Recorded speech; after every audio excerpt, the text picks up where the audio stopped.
నూతన ప్రభుత్వంలో పారదర్శక పాలనతో సమాజంలోని అన్ని వర్గాలకు స్వేచ్ఛ, సామాజిక న్యాయం, సమాన అవకాశాలు దక్కాలన్నదే ప్రభుత్వ లక్ష్యమని మంత్రి పొన్నం ప్రభాకర్ అన్నారు. సిద్దిపేట ప్రభుత్వ డిగ్రీ కాలేజీ మైదానంలో 78వ స్వాతంత్ర దినోత్సవ వేడుకల్లో పాల్గొని పోలీస్ గౌరవ వందనం స్వీకరించి జాతీయ జెండాను ఆవిష్కరించారు.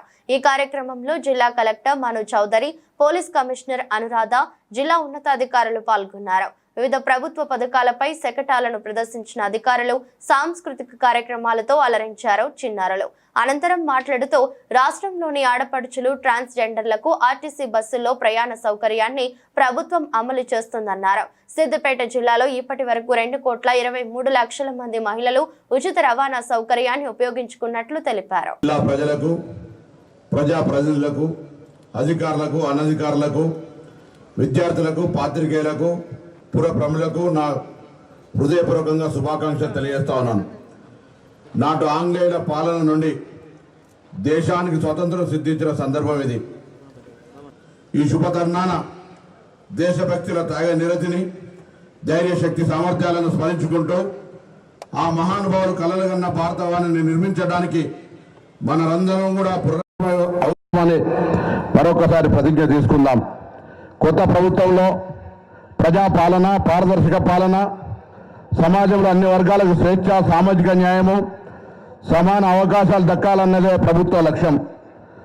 జిల్లాలో తేదీ 28/12/2023 నుండి 6/1/2024 వరకు 8 రోజులు ప్రజాపాలన కార్యక్రమం విజయవంతంగా నిర్వహించి 499 గ్రామ పంచాయతీల్లో ఎంపీడీఓల్లో 23 బృందాలు, తహసీల్దారులు 25 బృందాలుగా, 5 మున్సిపాలిటీలలో 115 బృందాలుగా ఏర్పడి ప్రజల నుండి జిల్లా వ్యాప్తంగా మొత్తం 3,25,214 దరఖాస్తులను స్వీకరించడం జరిగింది.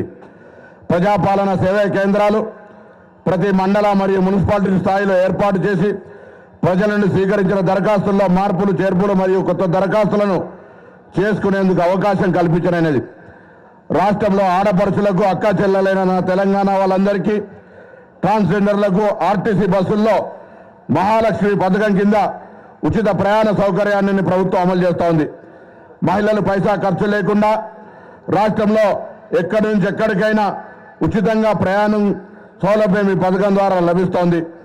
జిల్లాలో ఇప్పటివరకు 2,23,00,000 మంది మహిళలు ఈ ఉచిత రవాణా సౌకర్యాన్ని వినియోగించుకున్నారు. దీని ద్వారా మహిళలకు 82 కోట్ల రూపాయల లబ్ధి చేకూరింది. రాజీవ్ ఆరోగ్యశ్రీ పథకాన్ని మరింత పకడ్బందీగా అమలు చేయడంతో పాటుగా ఈ పథకం కింద పేదలకు కార్పొరేట్ వైద్యాన్ని అందించాలన్న లక్ష్యంతో రాజీవ్ ఆరోగ్యశ్రీ వైద్య పరిమితిని 5 లక్షల రూపాయల నుండి 10 లక్షల రూపాయలకు పెంచి అమలు చేస్తూ ఉన్నాం. ఈ పథకం వల్ల జిల్లాలో 15,516 మంది పేదలకు చికిత్స పొందగలిగినారు. ఇందుకు ప్రభుత్వం 34,39 లక్షల రూపాయలు ఖర్చు చేయడం జరిగింది. నిరుపేదల ప్రతి ఒక్కరికి సొంత ఇంటి కల నిజం చేయాలని రాష్ట్ర ప్రభుత్వం భావిస్తూ ఉంది. ఈ లక్ష్యాన్ని సాధించే క్రమంలో ఇందిరమ్మ ఇళ్ల పథకాన్ని రాష్ట్ర ప్రభుత్వం అమలు చేస్తూ ఉంది. ఈ పథకం కింద ఒక సంవత్సరంలోనే 4,50,000 గృహాలు నిర్మించ తలపెట్టాం. ఈ పథకం కింద ప్రతి నియోజకవర్గానికి 3,500 గృహాలు నిర్మించడం జరుగుతూ ఉంది. నానాటికి పెరుగుతున్న ధరల ప్రభావం పేద ప్రజలపై పడదన్న సంకల్పంతో మహాలక్ష్మి పథకం కింద కేవలం 500 రూపాయలకే వంట గ్యాస్ సరఫరా చేసే కార్యక్రమాన్ని, ఇందులో కూడా ఎవరైనా మిస్ అయితే వాళ్ళకు కూడా మండల కార్యాలయాల్లో ఆప్షన్ ఓపెన్ చేస్తూ ఉంది. ఇప్పటివరకు 1,65,912 మంది వినియోగదారులకు 3,23,012 గ్యాస్ సిలిండర్లు పంపిణీ చేయడం జరిగింది. దీనికి గాను రాష్ట్ర ప్రభుత్వం 9,84,09,000 రూపాయల సబ్సిడీ అందించింది.